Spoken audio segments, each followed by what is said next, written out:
Hello friends, రేపటి promo episode ఇప్పుడు ఈ వీడియోలో చూడండి. ఇక దీపక్, విజయాంబిక మందారం పోయినందుకు ఏడుస్తూ ఉంటే ఇంతలో సూర్యప్రతాప్ ఇదంతా ఆ రాజుగాడే చేశాడు, వాణ్ణి నేను అస్సలకే వదిలిపెట్టను అలా అంటుంటే ఇంతలో రూప వచ్చి, నిశ్చితార్థం జరుగుతుండగా నువ్వు కనిపించలేదు, మందారం కూడా కనిపించలేదు, ఎక్కడికి తీసుకెళ్ళావు బావ మందారంని? అలా రూప అడిగేసరికి దీపక్ ఒక్కసారిగా షాక్ అవుతాడు. ఇక దీపక్కి మాట రాకపోవడంతో విజయాంబిక వెంటనే, నేనే అమ్మ బయటికి పంపించాను. అంటే అమ్మ, మందారం కార్పొరేట్ పదవిలో ఉంది కదా, తనకి చాలా వర్కులు ఉంటాయి కదమ్మా, ఎక్కడుందో ఏం చేస్తుందో అని దీపక్ని నేనే మందారంని తీసుకుని రా అని చెప్పాను.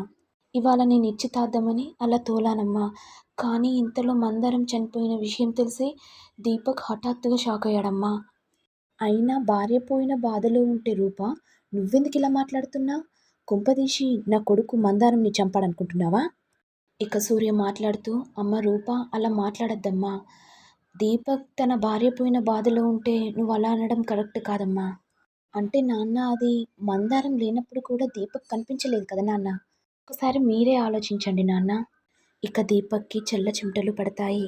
ఇక రూప అడిగే ప్రశ్నలకి దీపక్ నిజస్వరూపం సూర్యప్రతాప్కి తెలిసిపోతుందా లేదా అనేది నెక్స్ట్ ఎపిసోడ్లో చూడాలి.